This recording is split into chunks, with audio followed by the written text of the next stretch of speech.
Begin by asking Michael Groner to fill us in on what's going on with your case, and then we'll have a few questions and make a parole decision for today at the end of the hearing. Okay, Good morning, good Michael. morning. So, quick update on Mr. Briggs. Mr. Briggs was released from Southern State on community supervision furlough status on August 29th after serving an interrupt when his parole was revoked. Since he's been out a little over a month, Gordon's reported as directed. He's been great with communication with me via phone and text.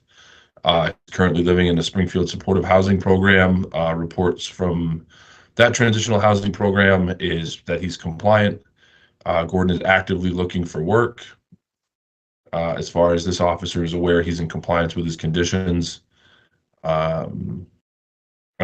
There's not too much to get into since he's only been out for a month, but so far so good. Gordon's been a model supervised individual.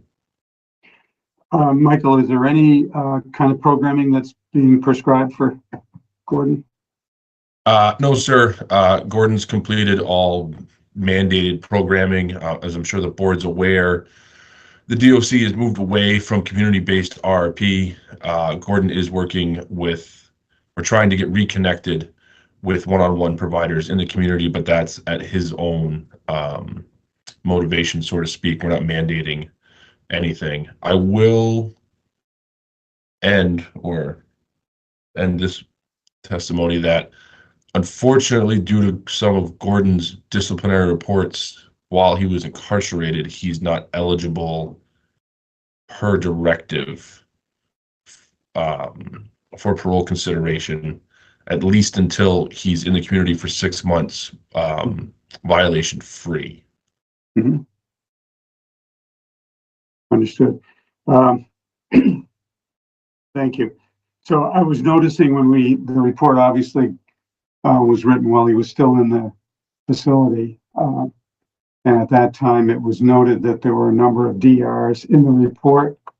The DRs that were noted were, I believe they were, at least one of them was a minor. Actually, both of them were minors from May, and they were both in May. So are there other DRs that we're not aware of that were part of his history while incarcerated? Yes, sir. If you give me just a second, I'll pull that up so I can get accurate information. The way the new parole summary pulls, it just pulls the two most recent. Right. No.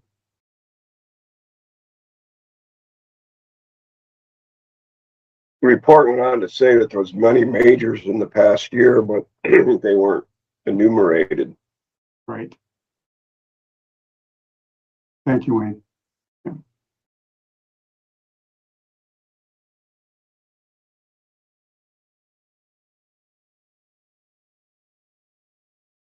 So, Mr. Briggs, his most recent major DRs, he had a B11 for destruction of state property valued at $50 or more, which he was found guilty of. He waived the hearing in April of 2024. He also had a major B4 for fighting where serious bodily injury was not carried out. And that was also in April 2024. Thank you.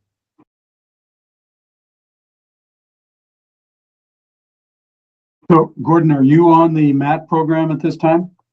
No, I've never been on a maintenance program. Never been addicted to drugs or alcohol.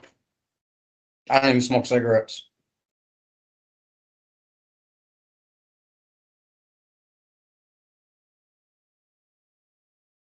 Tell me what your plan is going forward, please.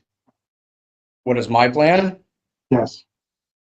Well, just reintegrating in the community is a big difference. It's a big change from being in the facility. You know, and while I was in the facility, you know, I had my slip ups. I had my down and out days, and just like anybody else. And you know, there's a different environment. But even before I left the facility, I was doing a lot of self-help stuff. I was steering away from the trouble and just being, ignorant and angry all the time. And I just found myself kind of looking at all the aspects of my life and spending so much time behind bars and, being on supervision and everything. I've been on it my whole life. So this time coming out has been, an eye opener for me. Kind of just realizing that I don't want to be the same person I used to be and do the same things I used to do. It cost me pretty much my whole life in prison. It's a waste of a life. So now I'm just trying to put my best foot forward, and I talk to my counselor once, twice a week, voluntarily, like GRONER was saying. Nothing's mandated.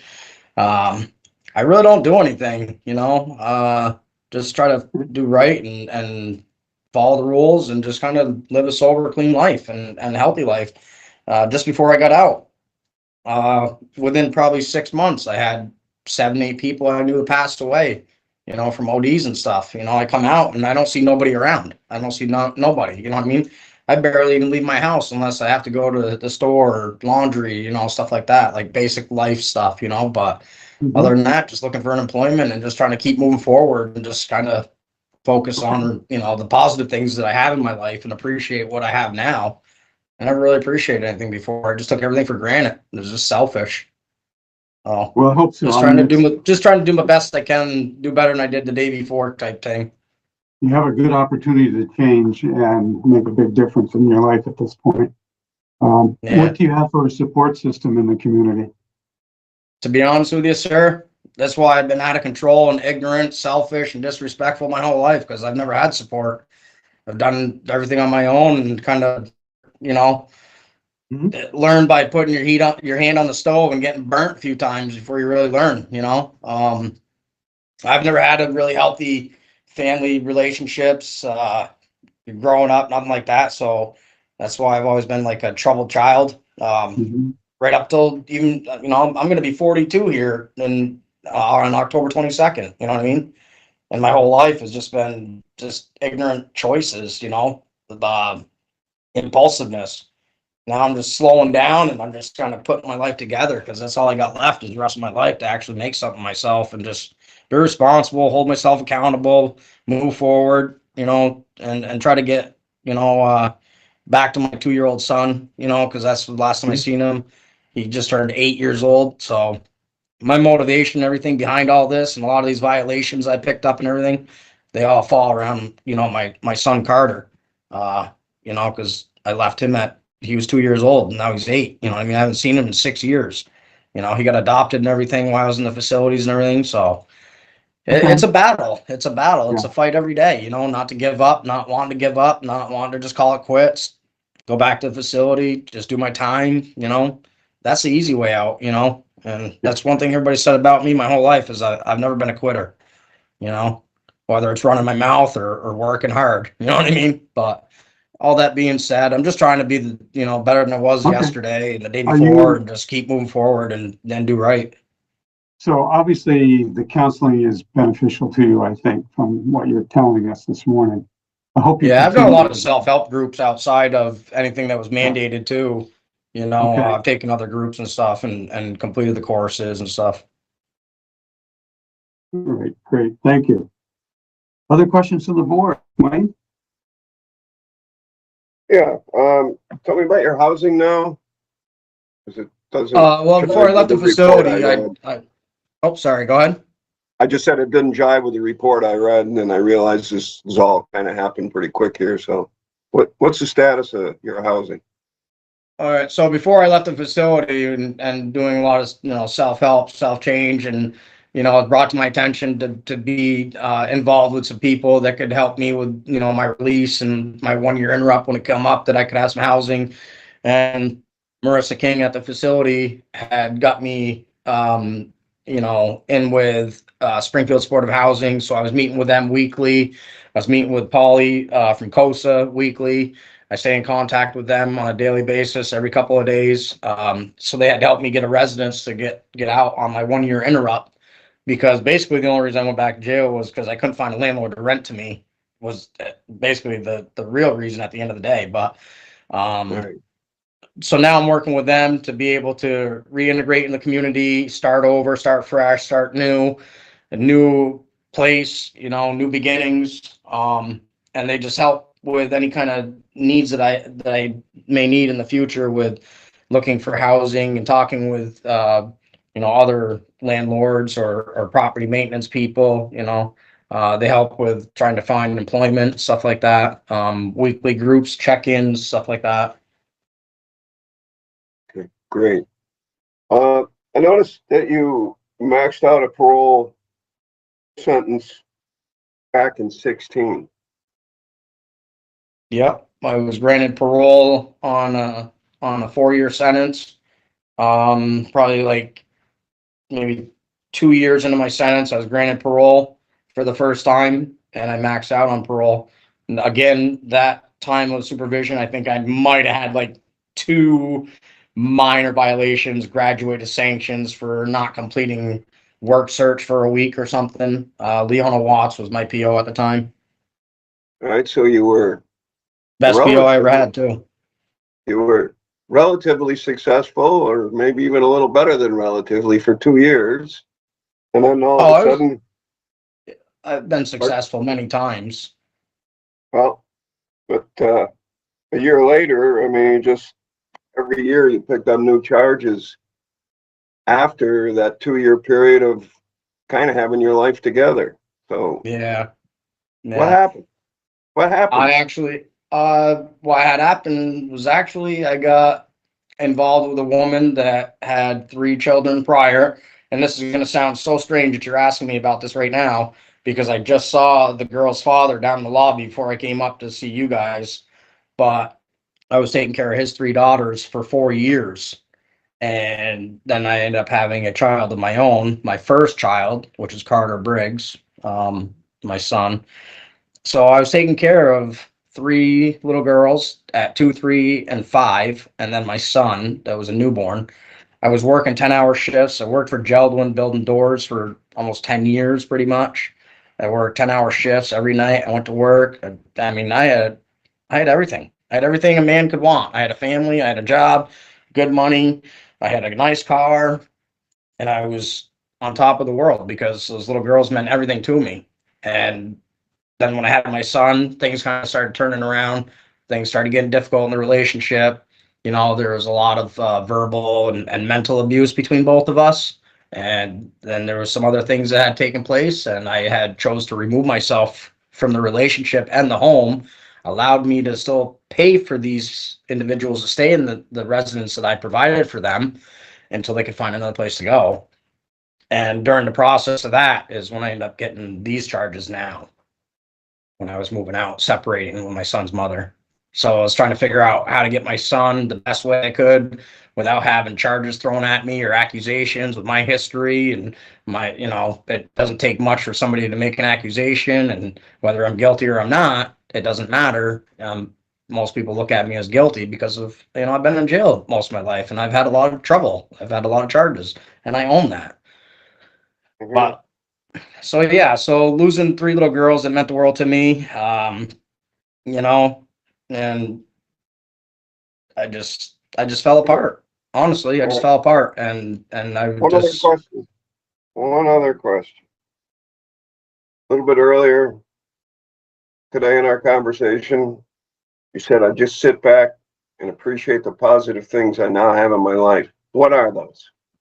oh, sir, you don't even know. Well, no, I don't. Just That's why I asked you the question. I literally was sitting there staring out my window and looking at the trees and everything, and I realized how green they were and stuff, and you know, like then the next day I look and I started noticing that there was change in them, but it didn't really hit me until yesterday. And I'm looking and I'm like, wow, you know what I mean? Like just to be able to sit there and watch the change of the season rather than behind a window and a door or a gate or, you know, 50 other people in a unit. You know what I mean? Like you can't appreciate anything really until you know what it's like to lose everything, you know?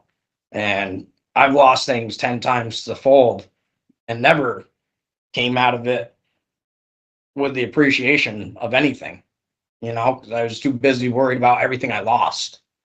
But coming out of the facility this time, just like wearing a pair of boots, wearing a different pair of shoes, wearing my own clothes, eating real food that I choose to eat, change people, places, and things. I keep everybody at a distance. Hey, if I see him passing, hey, you know what I mean?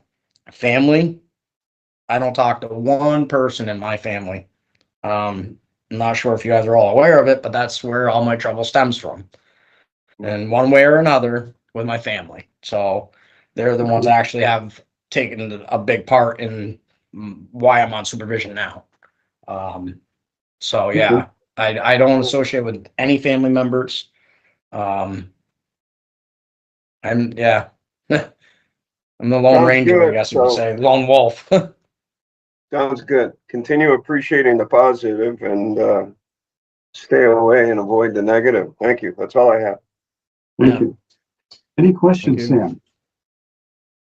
So it sounds like you're looking for employment, is that right? Yeah, I actually was pretty positive I was going to get my old job back, and when I went there, it was all new management and everything. And basically, they told me that I wasn't allowed to be hired back or something. So, but I had a Okay. couple I had another interview with Summit Solutions, landscaping kind of company. They do a bunch of different stuff. And So I just continued looking for employment. How do you keep yourself busy during the days if you're not working right now? Oh, I'm just saying involved with everybody I can.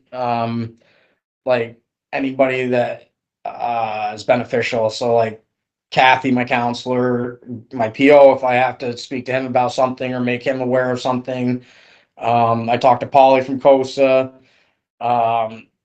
Just on Indeed a lot, answering and responding back to emails and stuff. I haven't really left my house much because I'm right downtown Springfield, and I don't really care for Springfield for one, and for two, I'm not one of those guys just walk up and down the street. And there's really not much right in Springfield to be walking up and down the street to be involved in anyway, unless you're involved in stuff you shouldn't be. So I don't have any more questions. Thank you.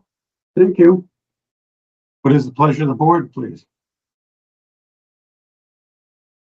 no. Make a motion for a deliberative session. I'll second. Motion's made and seconded for the board to enter deliberative session. Those in favor signify by saying aye. Aye. Aye. We shall return shortly. Hello. Good morning. Man, good thing my wife woke me up. I was about to oversleep today. She woke me up like at 5:55. She was like, "Hey, didn't you promise everybody you're gonna be up at 6 a.m.?" So I ran around and So it's basically like to see if I can parole. hey, Springfield, isn't that where they were eating all the? Yeah, that's what it is. They're gonna go in and make a decision to grant you parole or deny you parole. So it'll just be a few minutes.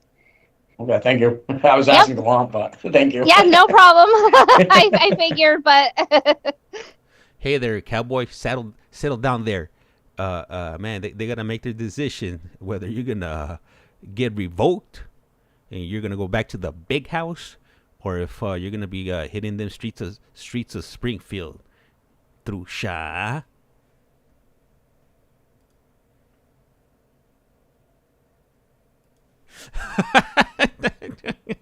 Hey,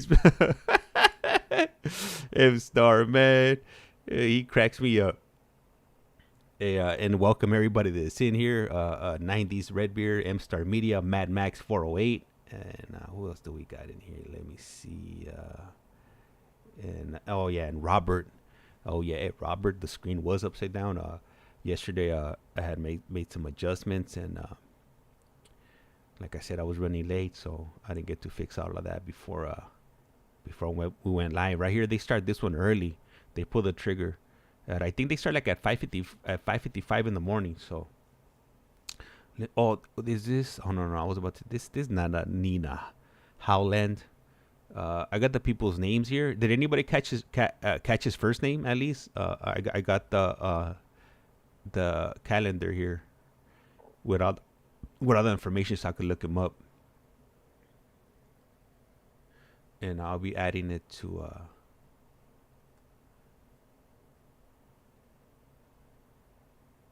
to the description right now.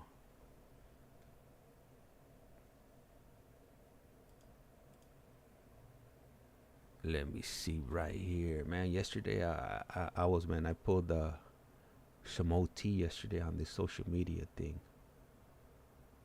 It was nonstop. Let me see today, and I just checked out Connecticut. It looks like they were having some like the behind the scenes hearings. So I'm waiting for them to get to the good part, and then we'll go ahead and start that one up also. And then today there's not any board hearings in Iowa. It's a trip. They have like some other stuff going on. I might tap into that to check what exactly is taking place, and then we should be having Utah, but I haven't checked yet, so stay tuned. The board is on their way back.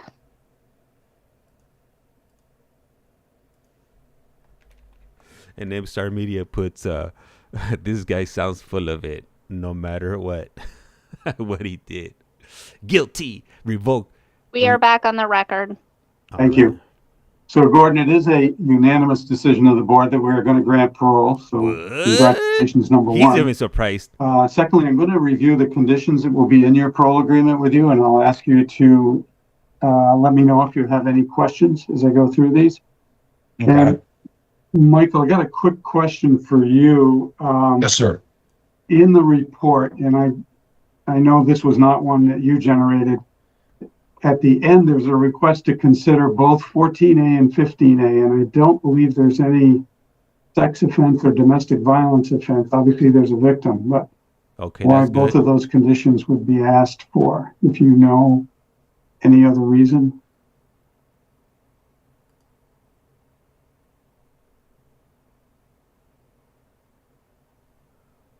Well, at least he doesn't have those Well, charges. because he was convicted, or he's currently serving a sentence for an aggravated assault with a weapon. Right. So there is a victim that we would No, want I to. understand that, and I get that, Oh. but it's not a domestic violence or a sexual assault, correct? Correct. It's just a victim of the aggravated assault. Yeah. Okay. Mhm. Thank you. BTS, was it bound, So, torture, Gordon, and the first few conditions are general conditions which apply to everyone. You cannot commit any act which is punishable by law, including violating any court orders. You must report to your parole officer whenever you've been requested to, and notify him about any changes in your residence or your employment. Report any contact with law enforcement that you have within 24 hours, and you cannot act as an informant should you be asked. Allow your parole officer or correction staff to visit you at either your home or place of employment as necessary.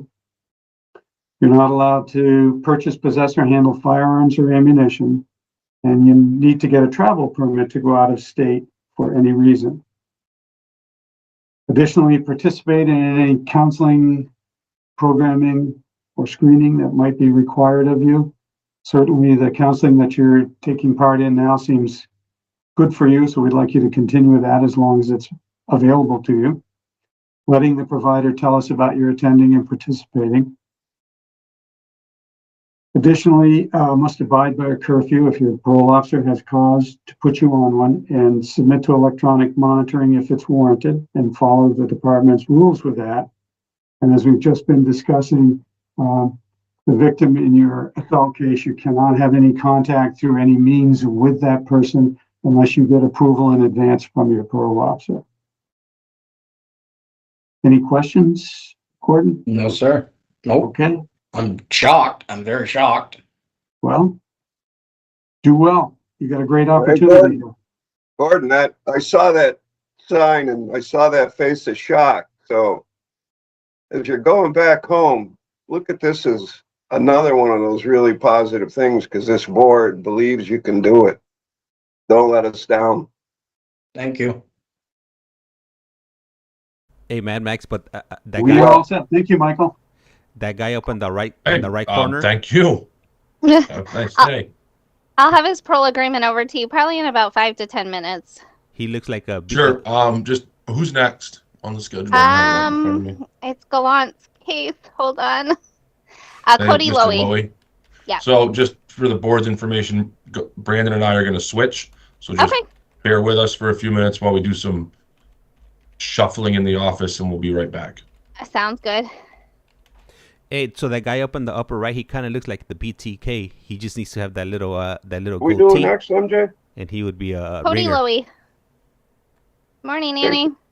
Good morning.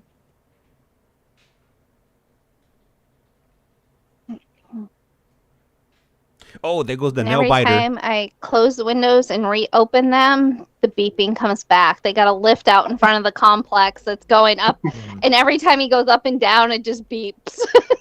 Yeah, I It's have like- construction outside of my Yeah. window too, and it's And the fresh air feels so much better than the blowing air. So I'm like, well, as long as I'm on, maybe you guys can deal with the beep if you can hear I it. can't hear it I at all. can't hear it. Oh, good. Yeah. Perfect. I've Just got it annoying too. me then. They're doing roof work like right outside my window. So Yeah, I it's was like, gonna say, Bob, it must be right outside your window. Oh, Mary Jane. which stinks because my office is like 75 degrees and I want to open the window, but I think it'd be too loud. So, because our heating Yeah. over here is completely, the heating coolings is totally messed up because of the work that they're doing out there. Yep. So we've been sweltering. I mean, 75 is relative, but still. like, 75. Yeah. Look at this. This body is not built for 75 degrees in the office. Oh, Robert, you nail biter, you. No, I've been watching it because every time it's because for a while I thought it was the excavator out front, Bob, because I'm so kind of on funny. the other corner watching it. Right. Oh my God, it's so annoying. Well, just as a preliminary matter, Annie and I have been talking about this case, and I think we have an agreed upon resolution for the board to consider. So it came later in the week, so we weren't able to get it in before the deadline. But Okay. Man, over there. We got, yeah, there was doing that all afternoon yesterday too, and I was like grinding on some trial prep. Excuse and me? It was just like, oh God, can I just yeah, get I done? heard you guys had a long morning. Oh yeah, there was that too. 2 days in a row. Oh, So I don't know if the two of you are going to make it 3 in a row today. I do not think so. No, it doesn't look like it. Thank you. We will appreciate you both Yeah. today then. Yeah, I mean, while we're talking preliminaries, I think we're going to be seeking a continuance on Constantino, so that one should go pretty quick. Constantino, isn't Which that a I movie? think only leaves Casey Mayville. Yeah, I think So when we, and it looks like he's coming right now. This looks like Cody here. Cody, all right, Yeah, Cody. I'll get us on the record Yeah. and Hey, then. Cody, good morning. Yeah. Cody. Let's see what Cody did over here. Let's look him All up. right. Today's date is October 3rd, 2024, and we are doing Springfield probation parole hearings via Microsoft Teams. This is a parole violation hearing for Cody LOEWE. Present is Parole Board Chair Dean George, Parole Board members Wayne Dangler and Samantha Drake, Parolee Cody LOEWE, Prisoner's Rights Attorney Annie Manhart, Probation Parole Officer Brandon Gallant, Assistant Attorney General Bob Menzel, and Parole Board Director Mary Jane Ainsworth. Morning, Cody. Can you hear me okay? Yes, I can. So I understand that the Prisoners' Rights Office attorney and the Department of Corrections attorney have a proposed resolution they'd like to present to the board before we begin the violation hearing. So please go ahead. Or I can take it from here. So what we would propose is that Mr. LOEWE will not contest the violation, and that in our agreement considers that he would be continued on parole with a reprimand and with the added conditions that were recommended by Officer Gallant in the bottom of the violation report, which was a curfew, working and reside only where approved by his parole officer, and you shall not establish or change residence or work without prior approval. And then condition 18, you shall not have contact with Leander, Luce, or Losi unless approved in advance and in writing by your parole officer. This CODY has been on parole since, I think he's been out since February of 2023, and has been compliant with his conditions. And this alleged incident took place in early July. So it's been a few months. And from what I understand, there have not been any issues since then. CODY has a stable residence. He has work. He operates his own auto body shop. Is that right, CODY? Yes. Yeah. Is doing his best to abide by his conditions and appears to be doing so largely. So we would ask that the board accept the proposed resolution.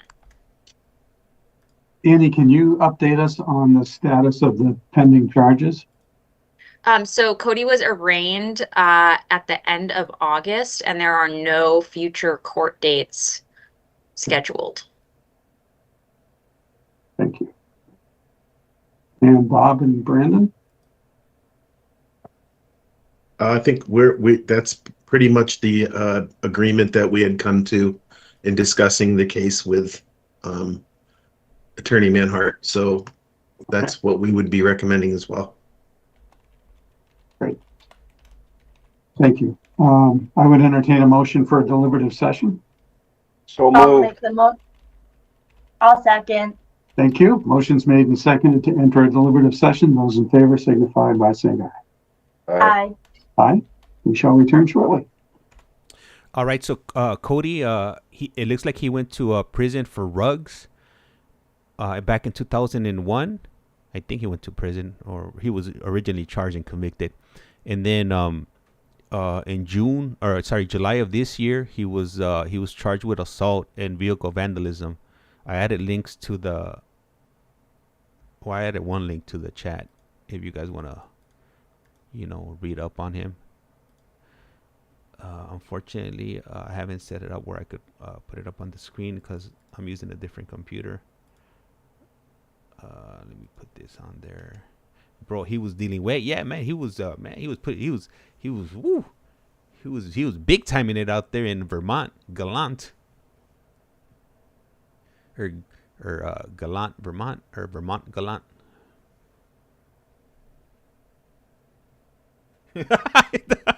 Mad Max, he had all the H in Vermont. Oh man, he did, man. I'm sure they were high-fiving each other when the narcotics division or department picked them up.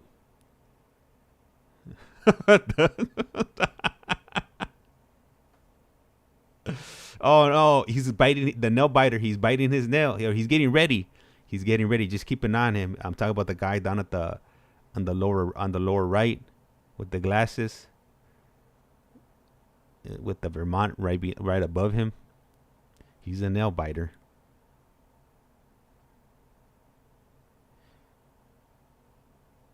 I'm watching you, buddy. Let me see what his name is. Yeah, oh yeah. Rub the chin a little bit, and then once they're not looking, start nibbling on them. There we go. Oh, don't pick your nose. Don't pick your nose there, buddy. We're watching you. He's a sneaky one. If he's not poking, he's biting.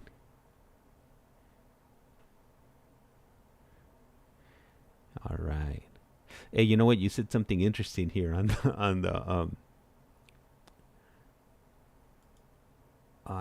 what do you call it, on the comments right here. Mad Max 48 wrote with a reprimand, laughing my what off. Only in Vermont do they get you reprimanded by the parole board and get to continue on parole. Hell yeah, sign me up. That's the way to do time right there.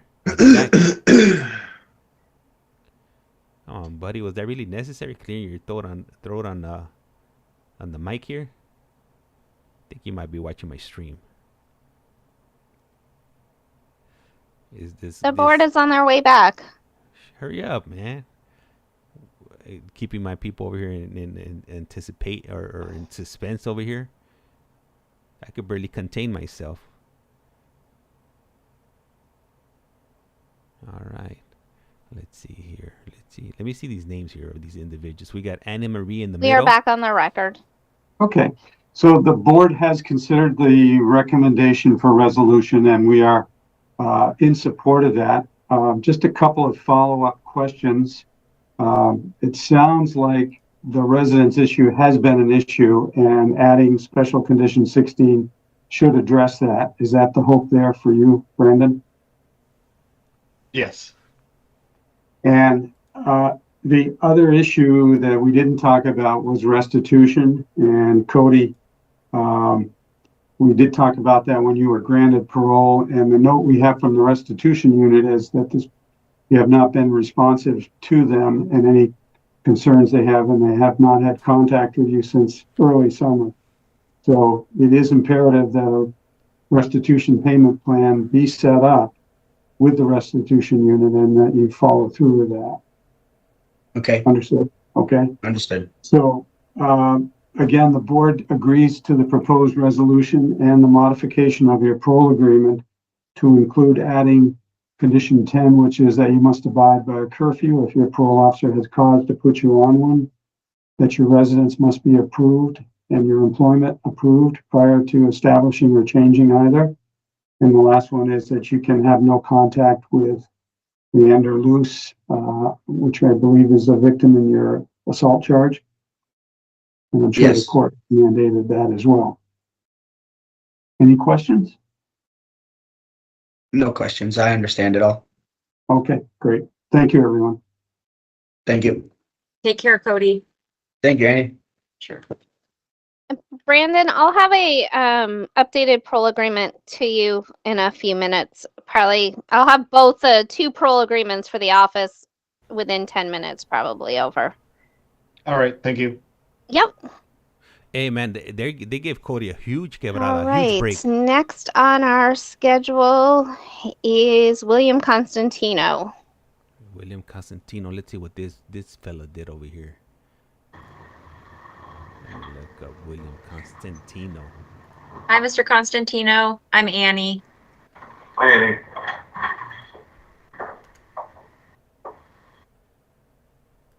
All right. I'm not sure if we have a PO on or not.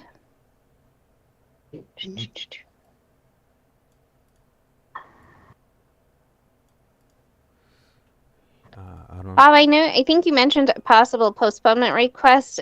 Did you want to Right. do that in I can- absence of a PO, or do you want I me think- to try to track one down? No, I think I can address that. Okay. So I will get us on the record and we'll go from there. Today's date is October 3rd, 2024, and we are doing Southern State Correctional Facility hearings via Microsoft Teams. This is a parole violation hearing for William Constantino. Present is Parole Board Chair Dean George, Parole Board members Wayne Dangler and Samantha Drake, Parolee William Constantino, Prisoners' Rights Attorney Annie Manhart, Assistant Attorney General Bob Menzel, and Parole Board Director Mary Jane Ainsworth. Thank you. William, can you hear me okay? Yes, sir. Thank you. We have a request from Attorney Manzel to consider a postponement, I believe. Yes, thank you, Mr. Chair. The department is requesting a continuance of 1 month in this matter.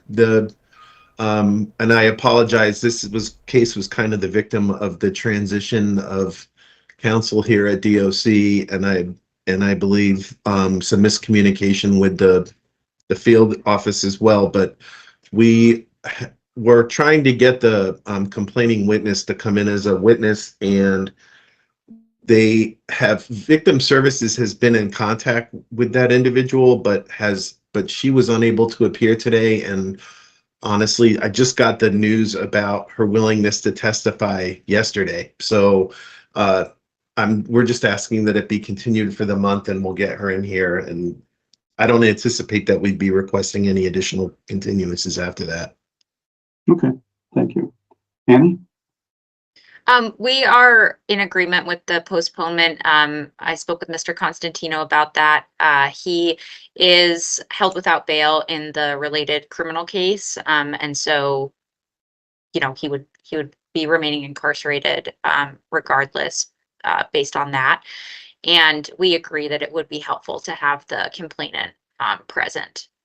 Okay, thank you. Are there any objections from the board? No, not from me. Okay. We are good then. We will see you next week. I'm sorry, next month, William. All right, thank you, sir. Thank you. All right, take care, Mr. Constantino. You as well, and we'll speak soon. All right. Yep, bye. All right, I have Casey Mayville up next.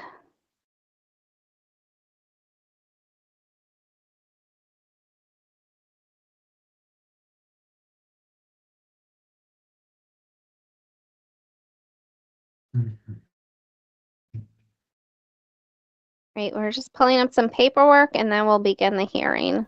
I agree with you on that, M-Star. You know, if they don't, if they would have continued him on parole, then who would have been serving these fiends out here with that carga?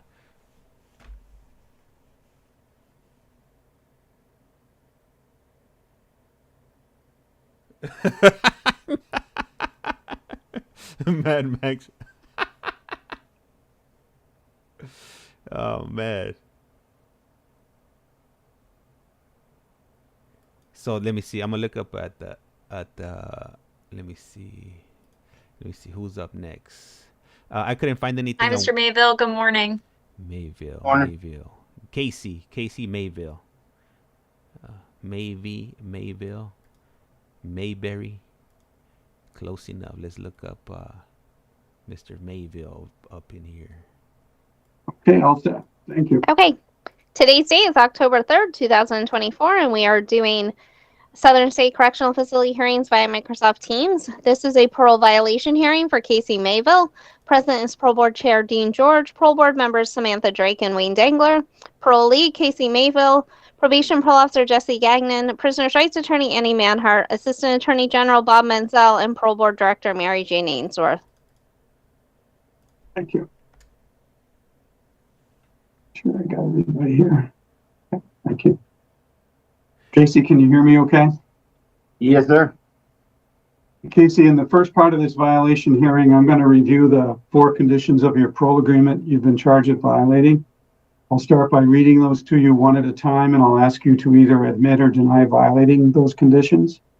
For any that you choose to deny, we'll ask the Department of Corrections to provide the board with the information on that issue, and we'll decide if it is sufficient to find that you did violate it or not.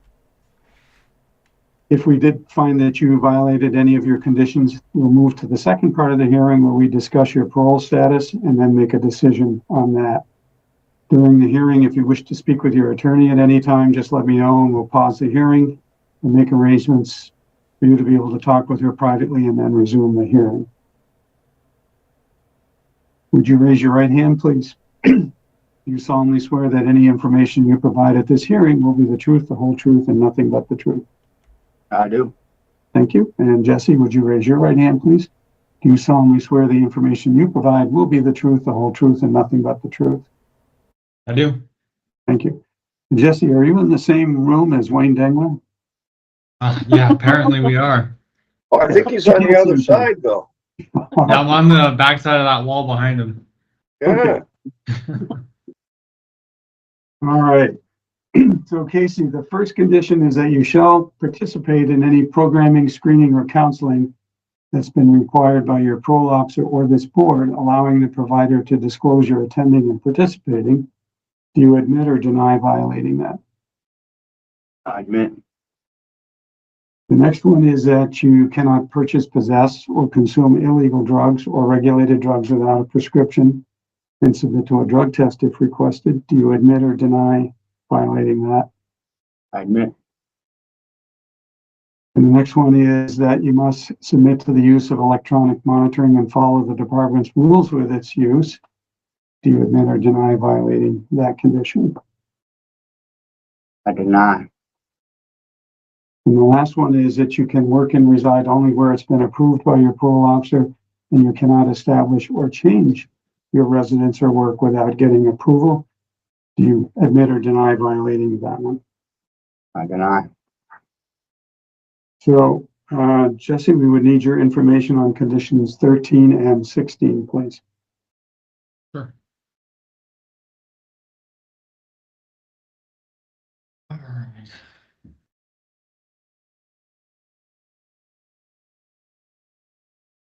So, condition 13 is the EM agreement. Yes, I'm sorry. Yep. So, placed on EM upon release on the 24th.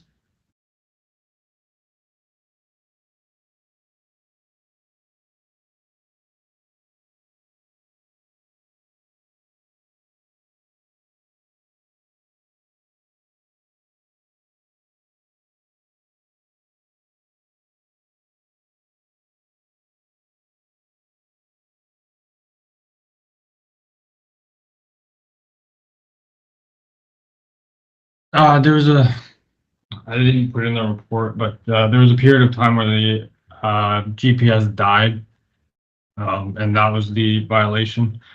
The more serious violation that we were looking at was the drug use and the threatening of his house members, or one of the house members. So if there's nothing further on the electronic monitoring one, how about the work in residence condition? So the work in residence, upon threatening the house members, he was terminated from his housing. And as far as the work, to my knowledge, Casey had yet to secure employment. And I mean, he reported going out to look for employment a couple times, but beyond the 2 reports of job seeking, there was nothing further reported. Okay. Annie? I would like to ask Casey a few questions about each of those. Casey, did you know that your GPS had died? It was still buzzing from time to time, so I figured it was still working. Okay. How did you learn that it had died? When they cut it off me at probation and parole. And did anyone say anything to you about there being a possible malfunction? Yeah, they stated that the first 30 UA, I think it was like a week prior, they told me that it had been dead for 6 days, and I said, well, I spoke with you this morning, and I noticed when we were speaking that it was dead in my sleep. I must have died. And he said, well, that's on you. And then he said, well, it's been showing dead for 6 days. What have you been doing down by the river? I said, well, if it's been dead for 6 days, how do you know I was down by the river? I don't know. It was a little weird. But he said, oh, that doesn't matter. Let's talk about your dirty UA. Your bracelet may be malfunctioning. So I didn't understand why they didn't switch it, but that's what happened. And did you ever move out of the Dismas house? No, from what I understand, what they told my mother and what I was understood is I lost my residence because I came to jail and drug use. Thank you.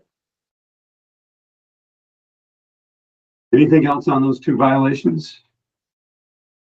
No, just as far as the second violation is concerned, the condition 16, we think that the violating behavior there was captured by, more accurately by the condition 7 that Mr. Mayville admitted to, because it wasn't like he left Dismas house when he wasn't supposed to, or stopped living there because of a choice he made. He was ultimately terminated from that housing, but that was after his incarceration. If there's nothing further, what is the pleasure of the board, please, for the violations? Make a motion to find him guilty of violating condition 7 and condition 9 and take no action at this time on condition 13 and 16. Move to disposition. I'll second.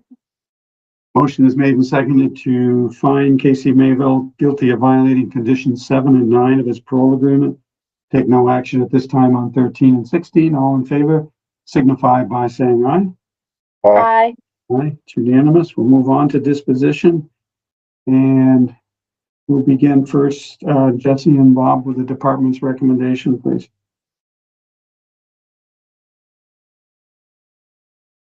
Can I get a moment with Bob for a sec? Sure.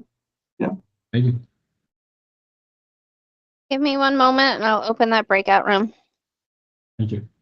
Thank you. Mm-hmm.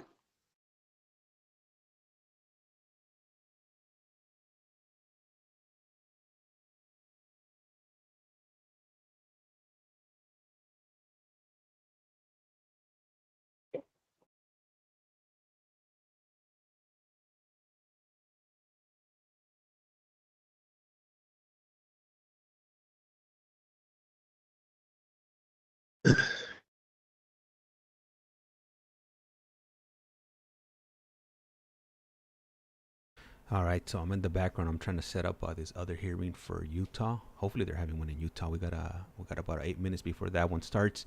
They don't have anything in Iowa today, so it just looks like we're gonna be doing Vermont and in Utah today. Well, as long as they got something going on, I'll double check right now in the next few minutes. And today's hearing, so let me see how many people are gonna be here in Vermont. So we're already at Casey Mayville. And then we got David Goodrich. We got Forrest Leon. We got Abbott Daniel. Peterson Jean. Or Jeannie. And so one, 2, 3, 4, 5, 6, 7. It looks like we got 7 more individuals coming on.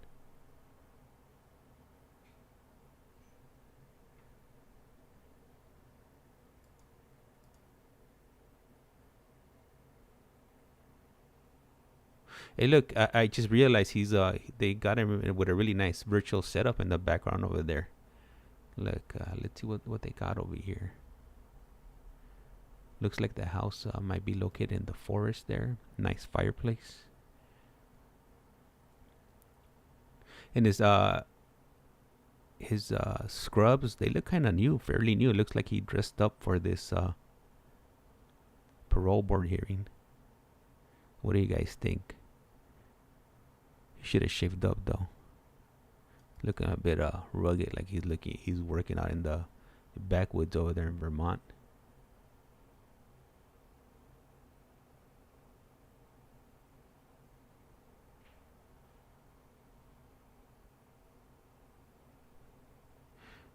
Let's see who we got over here in Hollywood Squares. Make the bridge come up. Why didn't blank the bridge came up, but it came back? Oh, yeah, well, that's just about that. What do you guys think? How do you guys feel about this guy? Do you think they're gonna parole him, or are they gonna keep him? It was still there when we left, though.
They are on their way back. Okay.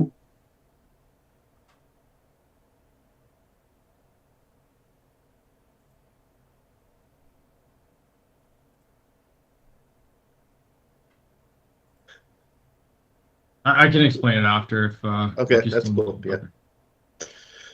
We I are back think- on the record. Sorry about that. Thanks. Thank you. So, Hartford Probation Parole is requesting revocation based on Casey's drug use, and when confronted with that drug use, became agitated, escalated, began threatening the house or members of the house, specifically one member of the house. Based on that escalation, we feel like he's not supervisable. If the board chooses to continue him on parole, we would then have separate recommendations.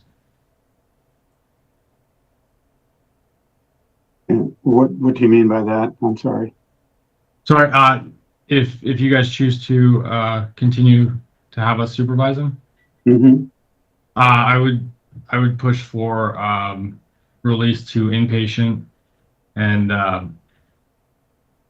maybe even inpatient mental health, which was also a recommendation that was given by his mother to us.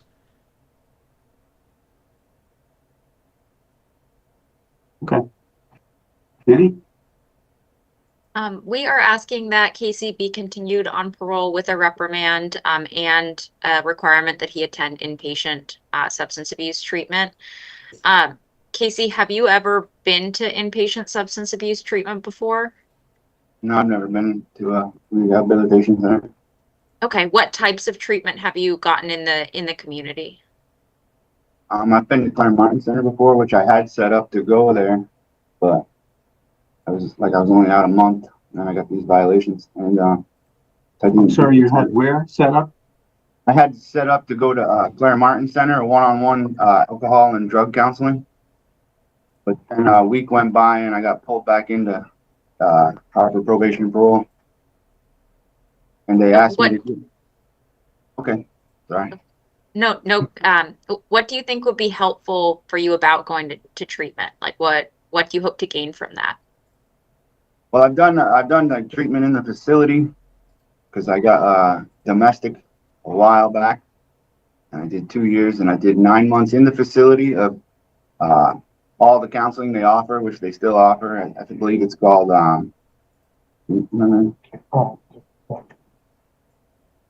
Risk reduction. risk reduction. I did the risk reduction program in the facility, and then I did the risk reduction 9 months on the street at Hartford Probation and Parole. And that was like a little bit of everything, you know what I mean? It was for domestic, for drug use, and for anger management type deal, I believe. And so I did the 9 months in and 9 months out. I believe it just gave me probably new insight and maybe a little bit more intense treatment on drug, alcohol therapy. I mean, I've done, when I was on probation in Springfield, I did complete anger management, and I did complete alcohol. I was just about to get my license, and then this car accident happened, which is why I'm on probation now, or parole now. And so I think a rehab, since I've never experienced that, might work. I'm not sure because I've never experienced it, but I know I've heard stories about people going into it. Sometimes it takes more than once, which I guess is all part of rehabilitation, but maybe it would help because I've never experienced it, I suppose. And how do you feel about Jesse's recommendation that you potentially get some heightened mental health treatment? I mean, I'd be fine with that. I've done that before. I've done inpatient mental health treatment before. And just as a kid growing up, I got put on a lot of medications and all that, and it kind of made it all worse. So they've asked, I had mental health screening since I've been here, and they seem to think that I'm okay mentally. I mean, I don't have nothing really wrong with me, but I would be up for it if that's what they want me to do. Okay. And, obviously you've been terminated from your housing at Dismiss. Do you have other possible residences to submit for approval? I do. I do have a couple opportunities. My friend just bought a house in Bethel, and I have other friends out there. I just don't have no way of contacting them really. I'm in here. I know that if you go to a 30-day program at Valley Vista or something, I've heard stories that they do the 2-week program, which they don't really help people with housing, but if you do the 30-day program, they help you get housing to release you so you can continue to stay sober, to a sober place. Which I want to also bring your attention that I've done the dismiss before, and I stayed there 2 years, and I completed the dismiss program, and it's a lot different now. And I just want to point that out. Yeah, what were the things about dismiss last time you were there that you really liked and would like to see in a future housing program? Well, first of all, like, I was the resident assistant when I was at the dismiss house last time, and that's the person that when the board members of the dismiss aren't there, you make reports about how the people in the house are doing. Okay, so I'm there this time on a DUI, and apparently you can smoke marijuana now on probation and parole, and you just can't smoke it at the house. So the resident assistant was taking people out of the house and driving around with a car with no exhaust, you know. Yeah, so I don't think I don't want to get into like what was not great about it this time. What I'm hoping you can do is help the board understand what was good for you the last time you were there. Like, what are the things that worked really well and that would help you be successful again? I guess it was the positiveness, like the people that were in there. They had the people that they chose to be the resident assistant, I guess, was people that made a positive leadership. And the people, like, if you had a problem, like if you were using drugs, they didn't like come down on you so hard. You sat down as a whole group, as a house, because you're supposed to be one big family, and that's how it was when I was there last time. And the cameras weren't there last time. The Bosch cameras and Arlo cameras weren't there listening, and like, I don't know, it was just a lot more positive, like a house, like a family. And now it's more like different. I don't know how to really explain that. But if you're someone with mental health problems, the cameras and the situation they put you in is set up for failure. And the fact that I had like a lot of people on FSU and everything apparently don't have the condition where they have to keep their housing. And people on parole, I felt like I earned my parole because I was in jail for 2 years and steady worked and stayed in an honor dorm, and I busted my balls to get parole. And it was like I earned that. And then I get out and I have to have that housing. So I used, and then all of a sudden I lose my housing, which means I can lose my parole. But other people that are out on FSU or probation, they lose their housing and they didn't even come to jail. They're still out. That was hard for me to deal with until I worked so hard to get my parole and I behaved so much. I don't know. It was different to me how everything's so different. All right. Thank you. That's all I have. Thank you. There's nothing else. What is the pleasure of the board, please? I'll make a motion for deliberative session. Second. Motion's made and seconded for the board to enter deliberative session. Those in favor signify by saying aye. Aye. Aye. We shall return shortly.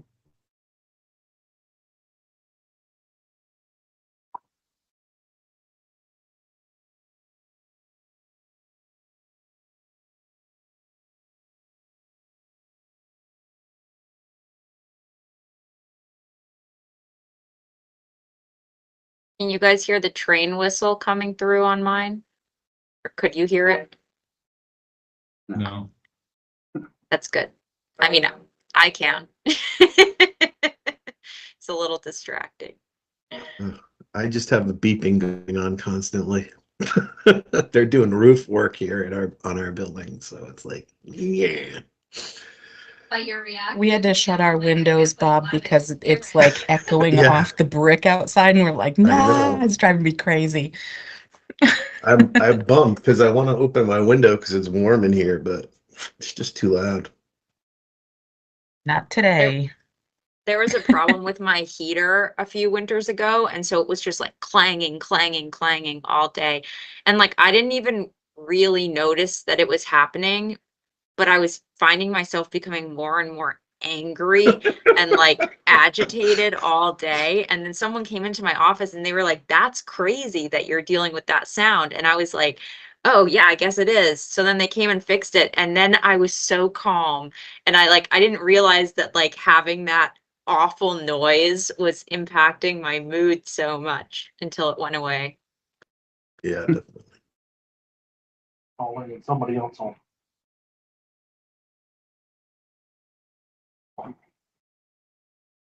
Small.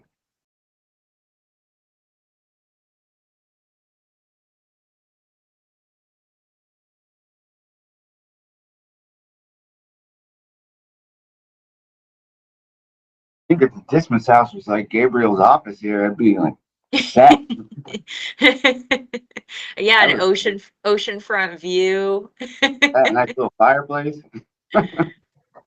Looks real calm. Yeah.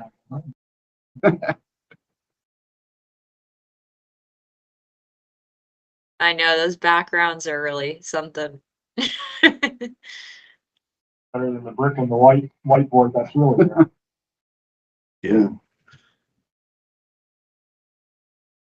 Unfortunately, I'm still in Vermont. I was hoping to be back down in Plymouth today, but oh well.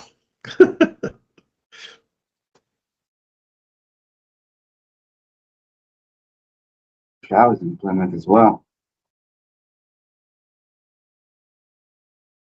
Where my son lives.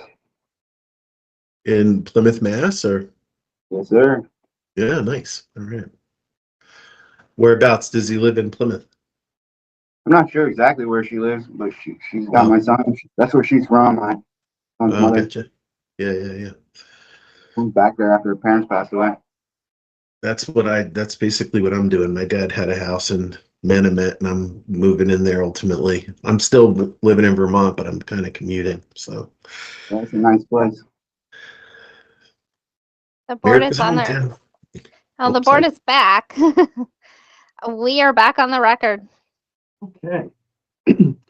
So Casey, it is a unanimous decision of the board that we are going to continue parole with a reprimand with some additional thoughts.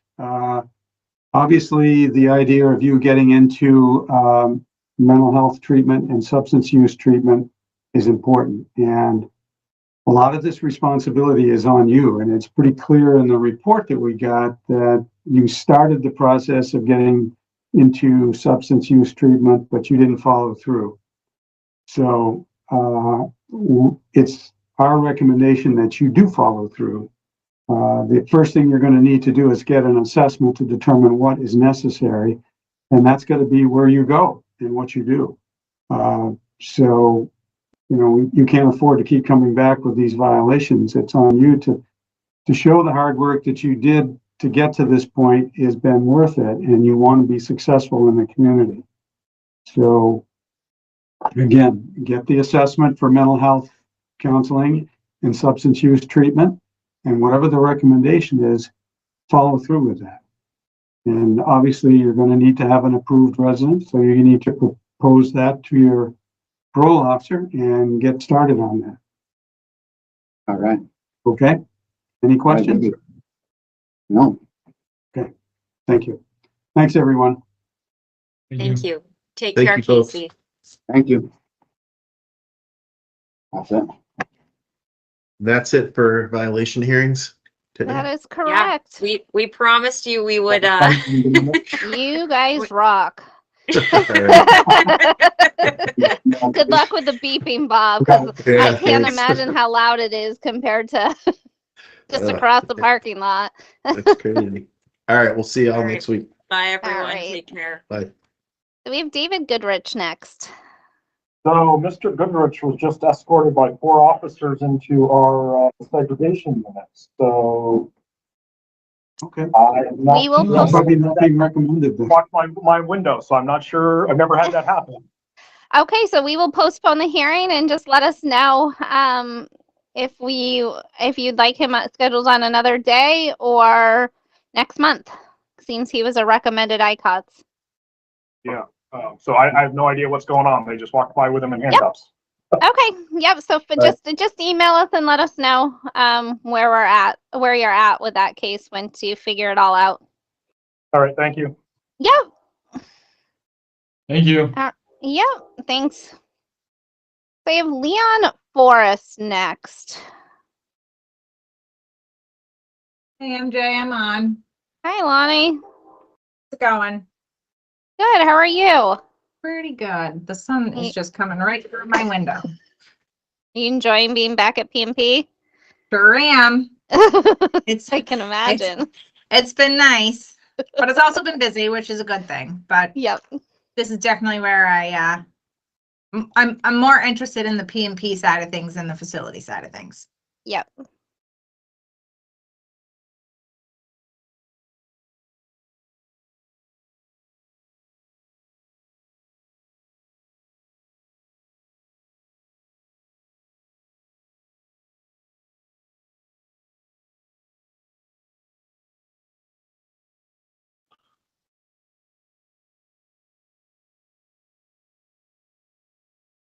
All right. Good morning, Leon. We're just pulling up some paperwork and then we'll start.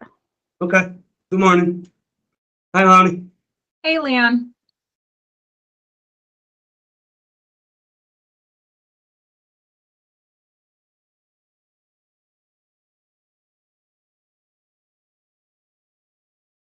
That's pretty cool.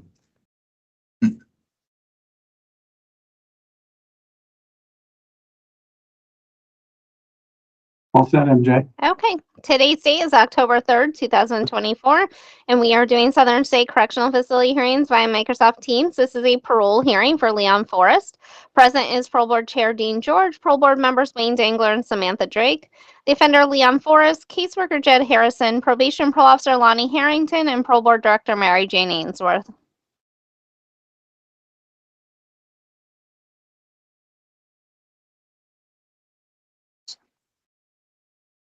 Morning, Leon. Can you hear me okay? Good morning. Yes. Have you had a chance to review the parole report that was written for this hearing? I did. I had notes and stuff, but they bagged me up, so I put everything is bagged up, so I'll have to go off memory. Okay. Well, we're going to begin by getting some information from your caseworker and your parole officer about your case. And then we'll have some questions and answer any that you may have as well. Okay. Okay. All right. So this is, do you want me to start, Dean? Yeah, sure. Go ahead, Lonnie. So this is Leon Forrest. He's been on constant supervision since 2010. He initially was engaged in the drug court program in Rutland, as well as on probation in New York. Throughout his time on supervision, Leon's had a number of grad sanctions, NOSs. He's picked up new charges, but he's always had a stable home and he's always worked. He does engage in treatment when he's in the community. The biggest issue for Leon is just substance use. It's pretty much as soon as he gets back into the community, he's good for a little bit, but then he just slides right off. He had a bunch of DLSs. Everything's been resolved. He's not pending any more charges, but he is currently serving a 6-month interrupt, which is due to be up the 23rd of this month. It sounds like he will be able to go back to his home. He owns the residence, so there shouldn't be any issues with that. It just sounds like maybe there's been maybe like people living there, so it would just need to be cleaned up. But we aren't asking for any type of programming aside from if he gets back out into the community, that he engage with treatment, which he was doing previously through forensics. To my knowledge, Leon's never been on parole, or maybe he was on parole through New York, but he's never been on parole in Vermont. And so at this point, we're just not recommending because he hasn't been in the community long enough really ever to remain sanction-free for a period of time and show compliance. So in the report, you had noted that he is being recommended for risk programming. Is that no longer the case then? Not to my knowledge. He's a non-listed, non-violent. He's listed with a reckless endangerment, but it's he's not. He doesn't have any history of violence, and No, he's completed. Okay, I just noted it was said in the report. That's all. Yeah, I think Adam. I think his former PO was looking for that with his case staffing. When he staffed him, he wanted to complete programming prior to getting out, but on the case staffing committee, we didn't approve it. Okay. Anything else? Not for me. Thank you. So, Leon, let's start off with, tell us what's going to be different this time if you're released on parole from last time. So I've been in touch with, so she mentioned my my program, or not programming, but my MAPP program with forensics. So my doctor had started her own, which is, it's called REACH now. So I stayed with her because I like to be consistent with the same doctor. I don't like to switch doctors. But they didn't offer counseling, so I'm going to do my separate counseling for Matt, and I also need to seek regular counseling, like a psychiatrist. Okay. That would help me a lot. Like I sometimes I depend more on my medication than I do my abilities. Have you had an assessment for any counseling yet? I'm do counseling in here. Yeah, okay. But you want to continue with that if you're released. Right, so I talked to Kristen, which is my doctor. She's gonna refer me to a psychiatrist there. Okay. As far as my home, so what happened is my home got broken into the day before I got lodged. So I haven't had a chance to clean it up, Lonnie. That's what's wrong with it. Like one room was cleaned up where I could sleep in it, but the police needed to take pictures and stuff, so I couldn't touch anything.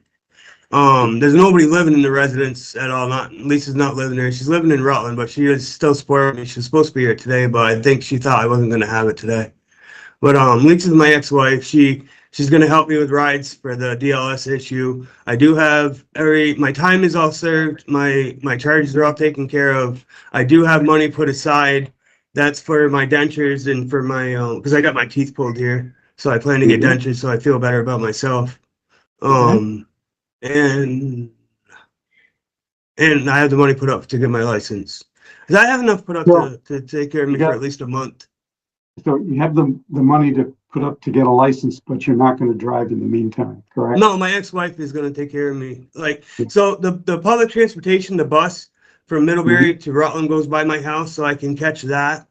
Okay. I know Lonnie and I have done that before. I schedule my appointments around that. And when my ex-wife's not working, she'd help me out. Okay. Thank you. Other questions from the board, Wayne?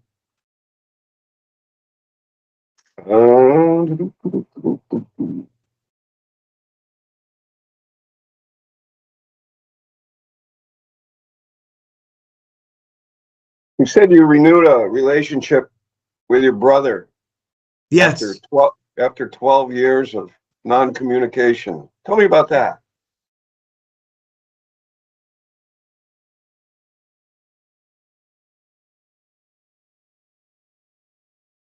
So it's hard, I'm sorry. There's 14 of us, and he's my biological brother. In 2010, 12, I lied to the police and told them that I was him, and it cost him his CDL.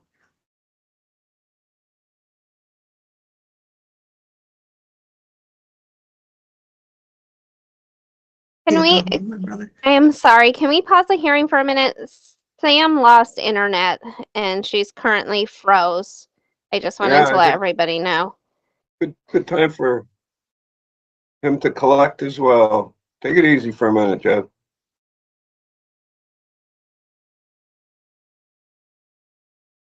She's calling in right now.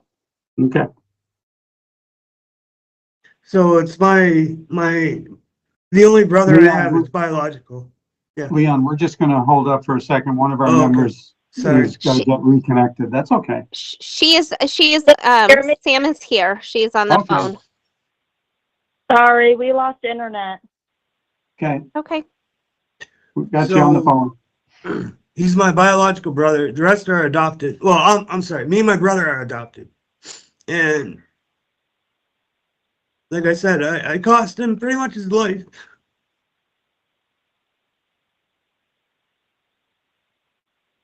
So for the last 2 years, we've been working on rebuilding our relationship. He comes to my house once a weekend. Every weekend, I'm sorry. Once every weekend. He helps me with like gardening, take care of the animals. But yeah, we're doing good with it. I still talk to him every weekend here. Well, I'm glad to hear that, and I hope you're both successful in renewing your brotherhood. Got some notes that you've completed anger management, domestic assault. Yeah, I've completed 43 courses on the tablet. Right. That's a lot of I figured ambition. it would help me, you know, some helps me with like handling things. Sometimes I'm impulsive. Again, I count on my meds too much to calm me down for that. So I felt I could use, you know, some coping skills and learn how to calm myself down without using medication. Very good. Tell me one of the ways you're going to do that. My biggest thing is like I confront. I'm confrontive, and I need to learn to step back and I mean I have learned to step back and, you know, take time. I got to look at other people's point of view. It's not always just about Leon. Yeah. Good. Very good. And any work plans? Yeah, I'm hoping to go back to Knight's Kitchen in Rutland. Either that, or I know I can go back to ADA flagging. Okay. Thank you. That's all I have. Thank you. Sam, any questions? I apologize if this has already been asked, but Leon, why do you want parole? I've never had a chance to be on parole since I've been in 2008 or 10, I think. I feel parole would be a better objective for me other than furlough. I just Why? because they have it's more options, more opportunity, better opportunity. I have a little more like there's an issue with the traveling for work. Like I don't know with Lonnie, but there was an issue with traveling for work outside of counties. From what I was told, I don't have to worry about that. And people say there's I don't know. I was just told that it's better. Okay. I don't have any questions after that. Thank you. Thank you. What is the pleasure of the board, please? I make a motion to grant parole at this time. I'll second. Thank you. Motion's made and seconded to grant parole. All in favor signify by saying aye. Aye. Aye. Aye. It is unanimous. Congratulations, Leon. Thank you. So Leon, let's take a minute. I'm going to review the conditions that are going to be in your parole agreement. And as I go through these, if you have any questions, just let me know. All right. Thank you.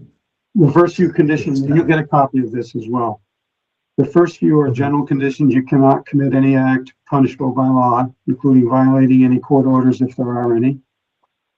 You must report within 24 hours any contact with law enforcement that you have, and you cannot act as an informant if you're asked. Just want to all involved in the dying hall incident and all that, get your report to him before you leave. Thank you. Okay. Additionally, report to your parole officer when you've been requested to and notify her about any changes in your residence or your employment. Okay. You must allow your parole officer or correction staff to visit you at your home or place of employment as it's necessary. Okay. You're not allowed to purchase, possess, or handle any firearms or ammunition. And you cannot leave the state without first getting permission from your parole officer. So I can leave the county, I just can't leave the state, right? You can't leave the state without getting a travel permit. Okay. Additionally, participate in any programming, counseling, or screening that's recommended. We've talked a little bit about what that is right now. Yes. Certainly, we want that to continue. Allowing the provider to disclose you're attending and participating You cannot purchase, possess, or consume alcohol while on parole. You cannot purchase, possess, or consume any illegal drugs or regulated drugs without a prescription, and you must submit to a drug or an alcohol test if one's asked of you. Okay. Do you have any court-ordered restitution? I don't have, I noted that was in the It report. says that I do, but it was paid off. I does. don't have no restitution at all. Okay. I Okay. contacted the restitution unit for the hearing, and he does not. It was paid in full. Okay, that's okay. Great, thank you. Any other questions? No, I do have court fees. I know that. Yeah, that's not restitution, though. That's a different. No. Okay. Okay, Can I request that we get electronic monitoring? okay. Just need you to explain why you need that, Lonnie. Yeah, so he has a history of absconding to New York. Okay. And so he's been picked up over in New York at least twice, while on furlough. And so for that reason, I would just ask that we can place him on Okay. GPS if we have any type of concern. Yep. Can I answer to that, please?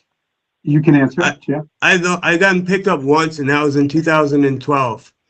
Okay. And I had a warrant over there. I wasn't picked up. I turned myself in. Okay. So the condition that electronic monitoring can be used if it's warranted by your parole officer will be in place, and you need to follow the rules with regard to its use. Okay. Great. All right. Thanks, everyone. Thank you. Thank So you. does that mean I leave today? Do you want him to There's- fulfill the rest of his interrupt, which is up at the end of the month, or are we having him released? Yeah. We don't have any problem with him being released as soon as the parole papers are signed. That's, unless there's any objection from the other board members. Nope. Nope. Okay, he's all set to go then. So I'll get it will right have- straight to you, Lonnie? Yeah, please. I will have the parole paperwork over within an hour. So or they're trying, I'm sorry to interrupt you. They're trying to ship me. What do I do about that? I can call my Josh. stuff is I'll call packed. Josh. Okay. Yep, I'll reach out to Josh and have Okay. him, Leon, do you know, are they planning to bring you to Marble Valley? I don't know. Okay. But I Just know trying to Lisa's figure out on the standby, ready to come get me as well as my brother. So your caseworker can also talk to the supervisors at Southern too and let them know that you are just paroled. Okay. I will. I think we are all set, and I'll get the parole agreement over to you and as soon as I can get it done. Okay. Thank you. Have a good day. Thank you, guys. Thanks, Lonnie. I'll see you shortly. again.